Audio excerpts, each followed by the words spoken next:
जय हिंद प्यारे साथियों, स्वागत है आप सभी का उत्कर्ष एकेडमी खिलचीपुर के ऑनलाइन प्लेटफॉर्म में। प्यारे साथियों, यदि आप किसी भी कॉम्पिटिटिव एग्जाम की तैयारी कर रहे हैं तो ये वीडियो आप लोगों के लिए बहुत ज़्यादा महत्वपूर्ण है। पूरा वीडियो एंडिंग तक देखना है। टॉप 20 जीके के प्रश्न इस वीडियो के अंदर हम डिस्कस करने वाले, जो हर एग्जाम के अंदर पूछे जाते हैं। और उसके बाद ये 7वां पार्ट हम लोग डिस्कस करेंगे। हमारी एक सीरीज चल रही है इसका, और रट लो इनको, परीक्षा में ये बार बार पूछे जाते हैं। आगे बढ़ते हैं। आज का पहला क्वेश्चन आपके सामने है। उस प्रक्रिया को क्या कहा जाता है जिसके द्वारा आनुवांशिक रूप से समान व्यक्ति उत्पादित किए जाते हैं? तो प्यारे साथियों, इसका सही जवाब हो जाएगा ऑप्शन नंबर डी, यानी क्लोनिंग। तो याद रखिएगा, उस प्रक्रिया को क्लोनिंग कहा जाता है जिसके द्वारा समान व्यक्ति उत्पादित किए जाते हैं। अब आपको अति महत्वपूर्ण बात समझना है इस क्वेश्चन से। 1997 में, याद रखिएगा, डॉली नामक भेड़ का क्लोन किया गया था, ठीक है ना। उसके बाद आपको समझ के रखना है 2019 में विश्व की पहली कागा नाम की क्लोन गाय की मौत हो गई। ये जानकारी भी आपको इस प्रश्न से याद रखना है। आगे बात करते हैं अगली जानकारी की। अगला क्वेश्चन है आपके सामने, स्वर्ण का आणविक सूत्र क्या है? तो इसका जो सही जवाब हो जाएगा ऑप्शन नंबर बी हो जाएगा, यानी AU।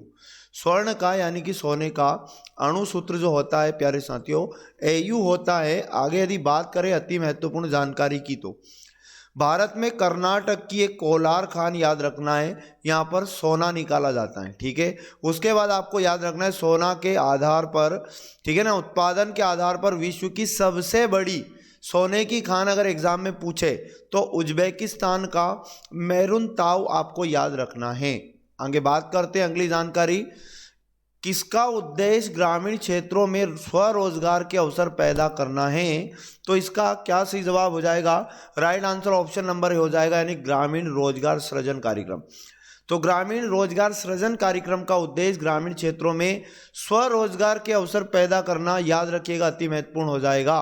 और ये योजना खादी व ग्रामोद्योग आयोग जो है प्यारे साथियों, इसके द्वारा क्रियान्वित की जाती हैं। तो इस क्वेश्चन से ये जानकारी आपके लिए अति महत्वपूर्ण हो जाती है। आगे बात करते हैं अगली जानकारी। दुनिया का सबसे ऊंचा युद्ध क्षेत्र कौन सा है? तो इसका प्यारे साथियों सही जवाब हो जाएगा ऑप्शन नंबर ए, यानी सियाचिन ग्लेशियर। तो एग्जाम में अगर पूछ ले दुनिया का सबसे ऊंचा युद्ध क्षेत्र सियाचिन ग्लेशियर बताइएगा। और अति महत्वपूर्ण जानकारी क्या पूछ सकता है एग्जाम में, समझिएगा। सियाचिन ग्लेशियर काराकोरम श्रेणी में स्थित हैं। उसके बाद आपको याद रखना है, इस ग्लेशियर की समुद्र तल से औसत ऊंचाई याद रखना है 17,770 फीट, लगभग 5,416 मीटर में है। तो ये ऊंचाई भी आप याद रखिएगा। और गंगोत्री ग्लेशियर उत्तराखंड के उत्तरकाशी जिले में है, ऑप्शन नंबर बी। अगर आपसे पूछ ले कहाँ है गंगोत्री ग्लेशियर, तो उत्तरकाशी जिला बताइएगा उत्तराखंड का। आगे यदि बात करें अगली जानकारी, नुब्रा ग्लेशियर काराकोरम, है ना, श्रृंखला में लद्दाख क्षेत्र के दक्षिणी ढलान पर स्थित है यह नुब्रा ग्लेशियर, अगर पूछ ले तो। ऑप्शन नंबर डी की बात अगर अपन करें, हरी पर्वत कहाँ है? तो जम्मू कश्मीर राज्य में बताइएगा। हरी पर्वत कहाँ पर पड़ता है? तो जम्मू कश्मीर राज्य हो जाएगा, ठीक है। तो बढ़ते हैं आगे की जानकारी। अगली अति महत्वपूर्ण, स्टार लगा लेना। भारत का लौह पुरुष किसको कहा जाता है? तो सही जवाब हो जाएगा ऑप्शन नंबर डी, वल्लभ भाई पटेल। तो वल्लभ भाई पटेल को भारत का लौह पुरुष कहते हैं। और याद रखिएगा, इनसे अति महत्वपूर्ण जानकारी जो आपके सामने है, तो इससे याद रखना आपको 31 अक्टूबर को लौह पुरुष सरदार वल्लभ भाई पटेल का जन्मदिन एकता दिवस के रूप में मनाया जाता है। आगे यदि बात करें, राष्ट्रीय एकता दिवस पहली बार कब मनाया गया था? तो 2014 में। और यदि आगे बात करें सरदार पटेल, खेड़ा आंदोलन जो हुआ था 1918, और एक आंदोलन हुआ था बारदोली सत्याग्रह 1928 में, इन्होंने इनमें अपना योगदान दिया था। तो ये भी आपको याद रखना है। उसके बाद गुजरात में स्थित है स्टैच्यू ऑफ यूनिटी, वल्लभ भाई पटेल को ये समर्पित है। और दुनिया की सबसे ऊंची प्रतिमा है, याद रखिएगा, विश्व की सबसे ऊंची प्रतिमा है ये, जिसकी ऊंचाई याद रखना 182 मीटर हो जाएंगी। आगे बात करते हैं अगली जानकारी। चुनाव आयोग का प्रमुख, है ना, किसके द्वारा नियुक्त किया जाता है? तो इसका सही जवाब हो जाएगा प्यारे साथियों ऑप्शन नंबर डी, यानी भारत के राष्ट्रपति। डी वाला याद रखिएगा, भारत के राष्ट्रपति जी के द्वारा चुनाव आयोग का जो प्रमुख होता है, मतलब मुख्य चुनाव आयुक्त जिसे कहते हैं, उसे नियुक्त किया जाता है।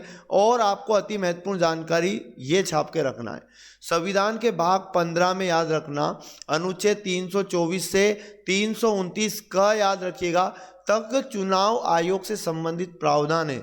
और उसके बाद छाप के रखिएगा, चुनाव आयोग की स्थापना अगर एग्जाम में पूछ ले 25 जनवरी 1950 हो जाएगा। आगे यदि बात करें और चुनाव आयुक्तों का कार्यकाल अगर एग्जाम में पूछ ले तो 6 वर्ष या फिर 65 वर्ष की आयु आपको बताना है। और उसके बाद मतदान के दौरान अंगुली पर जो लगाई जाने वाली स्याही होती है वो सिल्वर नाइट्रेट होती है। एग्जाम के लिए अति महत्वपूर्ण जानकारी हो जाती है। आगे बात करते हैं अगली जानकारी, 1948 ओलंपिक्स में स्वर्ण पदक जीतने वाली भारतीय राष्ट्रीय फील्ड हॉकी टीम का कप्तान कौन था? तो इसका राइट आंसर छाप के रखिएगा, Kishan Lal, option number A हो जाएगा। तो 1948 में ओलंपिक्स में स्वर्ण पदक जीतने वाली जो भारतीय राष्ट्रीय फील्ड हॉकी टीम है उसके कप्तान किशन लाल थे। और अति महत्वपूर्ण जानकारी आपको याद रखना, हॉकी का पहला विश्व कप अगर एग्जाम में पूछ ले 1971 में हुआ था। और कहां पर? तो बार्सिलोना, छाप के रखिएगा। आगे यदि बात करें हॉकी पुरुष विश्व कप 2023 का आयोजन जो हुआ था भारत के राज्य ओडिशा में हुआ था। इतनी भी जानकारी आपको छाप के रखना है। आगे बात करते हैं अगली जानकारी, निम्नलिखित में से कौन सा चुनाव आयोग का महत्वपूर्ण कर्तव्य नहीं है? 4 ऑप्शन आपको दिए गए हैं, तो इसका सही जवाब ऑप्शन नंबर डी हो जाएगा। स्थानीय चुनाव कराना ये काम चुनाव आयोग का नहीं है। बाकी ऑप्शन नंबर है प्रत्यक्ष चुनाव, चुनाव का संचालन और नियंत्रण और चुनाव का निरीक्षण, ये तीनों काम चुनाव आयोग के हैं। बाकी स्थानीय चुनाव चुनाव आयोग के द्वारा नहीं करवाए जाते, राज्य सरकार इन्हें करवाती है। ऑप्शन नंबर डी इसका जवाब छाप के आपको रखना है। आगे बात करते हैं, और भी आपको चुनाव आयोग के काम याद रखना है। अगर पूछा जाए राजनीतिक दलों का पंजीयन कराना और मतदाता सूचियां तैयार करना, ये सब चुनाव आयोग के काम है, याद रखना। चुनाव क्षेत्रों का परिसीमन या सीमांकन करना और उसके बाद चुनाव की तिथियों का निर्धारण करना, ये सारे काम याद रखना किसके हैं? तो चुनाव आयोग के हैं। और स्थानीय चुनाव कराना ये महत्वपूर्ण कर्तव्य चुनाव आयोग का नहीं है, ठीक है ना। तो इतना आपको याद रखना है। आगे बात करते हैं अगली जानकारी, रबी फसलों की बुआई कब होती है? तो सही जवाब हो जाएगा इसका अक्टूबर नवंबर, यानी कि ऑप्शन नंबर डी हो जाएगा। रबी फसलों को अक्टूबर नवंबर में बोया जाता है, अक्टूबर नवंबर में बोया जाता है और मार्च अप्रैल में काटा जाता है। इतनी जानकारी आपको याद रखना। रबी फसलें वेरी मोस्ट टाइम भी हो जाता है। आगे बात करते हैं अगला, शंकर अंतर्राष्ट्रीय गुड़िया संग्रहालय कहाँ पर स्थित है? तो सही जवाब याद रखना ऑप्शन नंबर ए हो जाएगा, नई दिल्ली में। तो नई दिल्ली में शंकर अंतर्राष्ट्रीय गुड़िया संग्रहालय। आगे यदि बात करें शंकर अंतर्राष्ट्रीय गुड़िया संग्रहालय की स्थापना कब हुई? तो 30 नवंबर 1965 आप छाप के रखिएगा, अति महत्वपूर्ण जानकारी हो जाएगी। आगे बात यदि हम लोग करें तो भारत के मशहूर शहनाई वादक कौन है? 4 ऑप्शन आपको दिए गए, सही जवाब हो जाएगा इसका option number A Bismillah Khan. जो बिस्मिल्लाह खान है याद रखिएगा भारत के मशहूर शहनाई वादक हो जाएंगे। आगे आप अति महत्वपूर्ण स्टार लगाकर इस जानकारी को ध्यानपूर्वक समझिएगा। आगे यदि बात करें बिस्मिल्लाह खान का जन्म एग्जाम में पूछ सकता है, 21 मार्च 1916 बताना है और बिहार के डुमरांव में हुआ था। बिहारी मुस्लिम परिवार में इनका जन्म हुआ था। और बिस्मिल्लाह खान का बचपन का नाम याद रखना तो कमरुद्दीन था। उसके बाद बिस्मिल्लाह खान को भारत के सर्वोच्च सम्मान भारत रत्न से 2001 में सम्मानित किया भी गया था, ये भी आपको याद रखना है। इन्हें संगीत नाटक अकादमी पुरस्कार भी मिल चुका है, पद्मश्री मिल चुका है, पद्म विभूषण मिल चुका है, तानसेन पुरस्कार, इन सम्मानों से इनको सम्मानित किया जा चुका है। अच्छा, ऑप्शन में दिया है आपको एक रविशंकर, तो रविशंकर भारत के प्रसिद्ध सितार वादक है। रविशंकर से आपको इतना याद रखना है। अगले ऑप्शन में आपको दिया हरिप्रसाद चौरसिया, तो ये याद रखना इनका संबंध बांसुरी वादक से है, हरिप्रसाद चौरसिया याद रखिएगा। उसके बाद अब्दुल लतीफ खान अगर पूछ ले इनका संबंध किससे है तो बताइएगा प्यारे साथियों, अब्दुल लतीफ खान का संबंध सारंगी वादन से हो जाएगा। तो इतनी जानकारी इस क्वेश्चन से छाप के रखिएगा, यकीन मानिएगा बहुत ही शानदार ये क्लास होगी आपके एग्जाम के लिए अति महत्वपूर्ण हो जाएगा। प्लासी का युद्ध कौन से वर्ष में लड़ा गया था? तो सही जवाब हो जाएगा 1757। ऑप्शन नंबर ए छाप के रखना है। 1757 में प्लासी की लड़ाई हुई थी और अति महत्वपूर्ण जानकारी इससे आपको याद रखना है। प्लासी का युद्ध बंगाल का जो नवाब था सिराजुद्दौला एवं ईस्ट इंडिया कंपनी के बीच में हुई थी और याद रखना 23 जून 1757 को प्लासी नामक स्थान पर यह युद्ध लड़ा गया था और इस युद्ध में कंपनी ने रॉबर्ट क्लाइव के नेतृत्व में सिराजुद्दौला को हरा दिया था। सिराजुद्दौला की इसमें हार हुई थी। आगे यदि बात करें इससे हम लोग इसी युद्ध के बाद भारत में अंग्रेजों की नींव मजबूत होने लगी थी, ये भी आपको याद रखना है।